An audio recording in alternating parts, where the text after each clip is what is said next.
Dans la partie inférieure de Revit, on va retrouver les échelles. Alors, pour bien comprendre comment fonctionnent les échelles, je vais dans l'onglet Architecture et je sélectionne un quadrillage. Comme un mur, je dépose un premier point, puis un deuxième point. Je fais 2 fois Escape pour sortir de la commande. Donc on voit que j'ai positionné un quadrillage. Si je change l'échelle, on voit que mon quadrillage change. Donc les objets Revit sont des objets annotatifs. Le deuxième bouton, c'est le niveau de détail. Alors pour bien comprendre le niveau des détails, je vais tout simplement venir insérer une famille. C'est une baignoire. Et je vais donc placer mon composant de baignoire. Pour bien comprendre ce qui se passe, je vais me rendre dans ma vue 3D.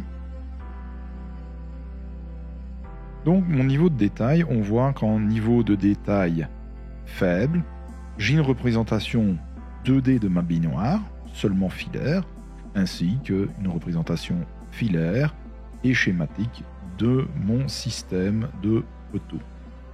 Si je passe en détail moyen, je vois que j'ai un simple volume pour la baignoire et 2 profilés avec une symbolisation d'assemblage. Si je passe en détail élevé, on voit que ma baignoire est une baignoire 3D avec ici une extrusion et j'ai un système de corbeaux sur mon profilé métallique. Après, nous avons la représentation style visuel. Je peux prendre du filaire. J'ai une représentation en ligne cachée, une représentation ombrée, une représentation en couleur uniforme et une représentation réaliste. Je vous conseille de ne jamais travailler en réaliste, de garder des couleurs uniformes. On peut également activer la trajectoire du soleil. Bon, ici, je vais mettre une trajectoire de soleil arbitraire. Nous ne sommes pas dans un projet, nous ne sommes pas géoréférencés, donc ça ne veut strictement rien dire.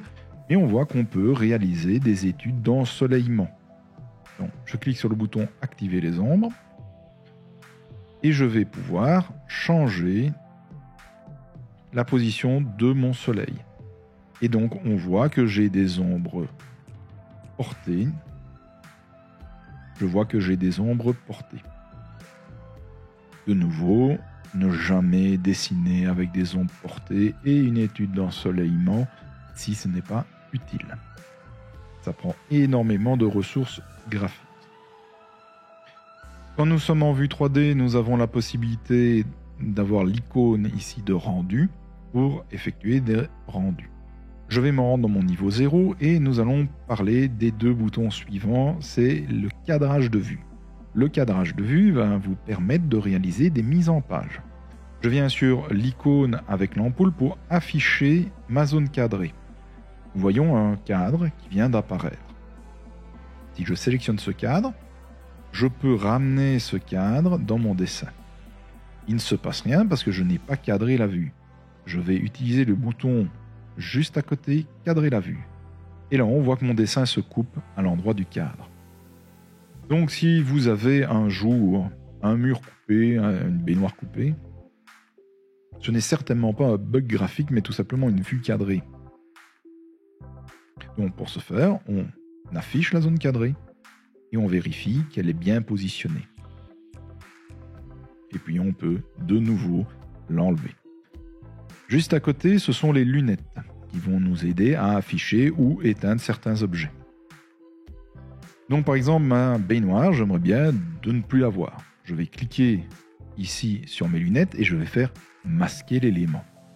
Ma baignoire vient de disparaître et je peux ramener ma baignoire quand je veux.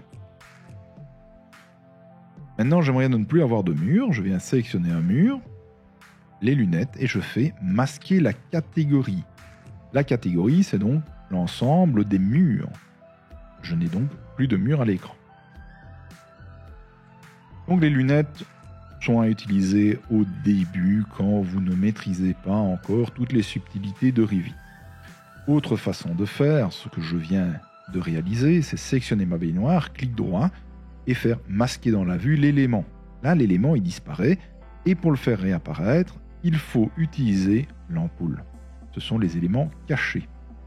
Je vais donc sélectionner ma baignoire, clic droit, afficher dans la vue l'élément. Donc nous pouvons faire exactement la même chose sur des catégories. Masquer dans la vue, la catégorie, je n'ai plus de murs. Là, je vois que mes murs sont bien cachés et je peux afficher dans la vue un élément ou la catégorie. Si j'ai une visibilité graphique activée, le bouton juste ici va me permettre de travailler dans une vue temporaire. Qu'est-ce que gabarit de vue? Si je viens dans vue, gabarit de vue, gérer, je retrouve ici des façons d'afficher mes éléments en fonction des disciplines et de ce que je veux afficher. Donc le niveau 0, je vais venir dans le plan d'étage et lui donner un gabarit de vue spécifique. Je vais prendre un gabarit d'architecture, c'est une vue en plan. Une fois que je fais ça, vous allez me dire, il ne s'est pas passé grand chose. Oui, parce que je n'ai encore rien paramétré, mais si vous regardez ici en dessous, mes échelles sont verrouillées, mon niveau de détail également, ainsi que mes styles visuels. Donc ici, j'ai gelé, à cause de mon gabarit de vue, les possibilités de changer d'échelle. Si je veux quand même changer d'échelle, je vais activer les propriétés de la vue temporaire et on voit que je peux changer mon échelle. L'échelle est revenue.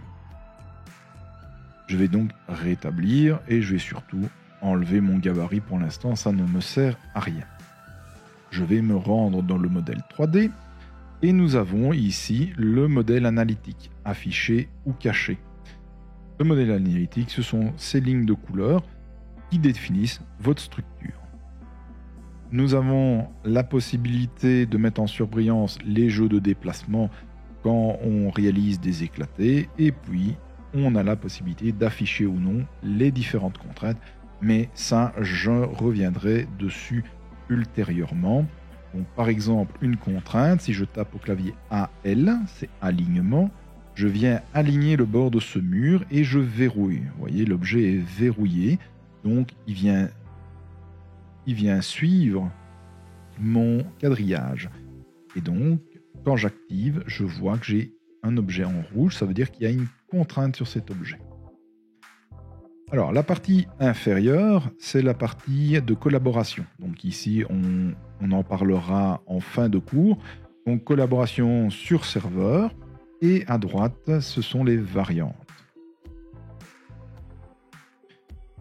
Alors, ce n'est pas encore fini. Nous avons ici les différentes possibilités pour interagir avec les objets.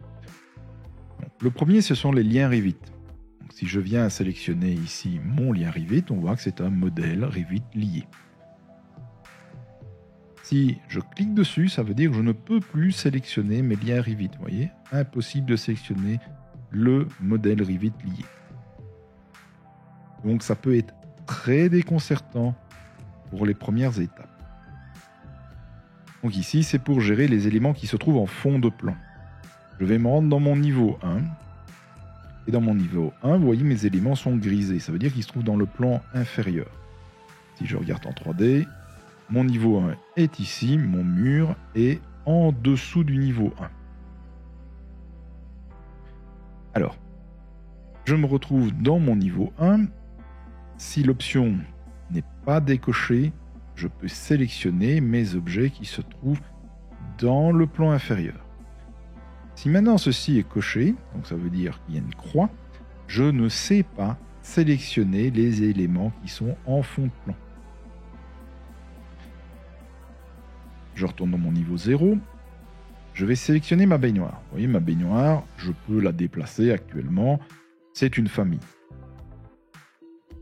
Si je la punaise, je la sélectionne et je viens chercher la punaise, vous voyez, une punaise apparaît. C'est la même chose que le raccourci clavier PN. Et pour la dépunaiser, c'est UP. Si je sélectionne ma baignoire et que je tape PN au clavier, elle est punaisée. Mais je sais la sélectionner. Si je viens décocher la punaise, je ne sais plus sélectionner les objets punaisés. Donc, je vais remettre ma punaise et je vais faire UP pour rendre ma baignoire mobile. Je viens dans l'onglet Architecture.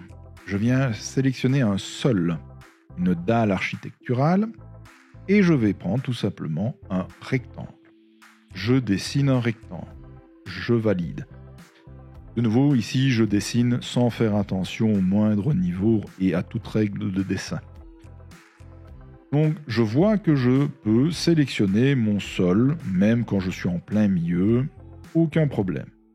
Maintenant, si j'enlève la sélection par face, quand je suis au milieu de mon sol, je ne sais plus le sélectionner. Je dois venir sélectionner le bord de la dalle. Donc ça, c'est une sélection par face. Je sais sélectionner sur une face d'un objet. Alors, après, nous avons le déplacement. Donc, si je viens ici sans sélectionner mon objet, je peux le déplacer. Je clique dessus. Vous voyez, il n'est pas sélectionné. Je clique dessus, je laisse mon clic gauche enfoncé et je peux le déplacer. Maintenant, je vais décocher cette fonctionnalité. Si je viens dessus et clic gauche enfoncé, vous voyez, je ne sais pas le déplacer. Puis nous avons les filtres. Je vais dans Architecture, je vais prendre ligne de modèle et je vais venir sélectionner, choisir une ligne. Et je vais mettre des lignes de modèle un peu partout. Vous voyez, j'ai plein de lignes de modèle. Je fais escape 2 fois. Et je viens faire une sélection du bas vers le haut. Donc les sélections fonctionnent comme AutoCAD. Ici, j'ai fait une sélection de tout objet dans le rectangle. Inversement, tout objet intersecté sera sélectionné. Vous voyez, je n'ai pas intersecté ce mur, il n'est pas sélectionné. Inversement, là, je ne vais prendre que mon objet Revit, ainsi ma baignoire. Je viens sélectionner tous mes objets. Et je vais cliquer sur l'entonnoir, soit ici, soit ici. C'est les deux mêmes. C'est le filtre. Donc, j'ai un appareil sanitaire, j'ai un lien Revit, j'ai 6 lignes, j'ai 2 murs, un quadrillage et un sol. Je vais cliquer sur ne rien sélectionner et je vais cocher les lignes. Je fais OK. On voit que j'ai 6 lignes qui viennent d'être sélectionnées et je fais Delete. Je viens de supprimer mes lignes. Pour vérifier, je viens ici, je sélectionne et je vois que j'ai des appareils sanitaires, un lien Revit, 2 murs, quadrillage, sol et un niveau. Donc dans mon filtre, même chose, je retrouve bien tous mes objets, sauf les lignes qui ont été supprimées. La dernière chose que nous allons voir, c'est comment se déplacer en 3D. Donc ici, je vois que j'ai plusieurs objets. Si je fais Shift molette, je tourne mon dessin. Si je sélectionne un objet et que je fais un Shift molette, je tourne par rapport à cet objet. Donc, pour se déplacer dans une vue 3D, vous avez le zoom avant, le zoom arrière.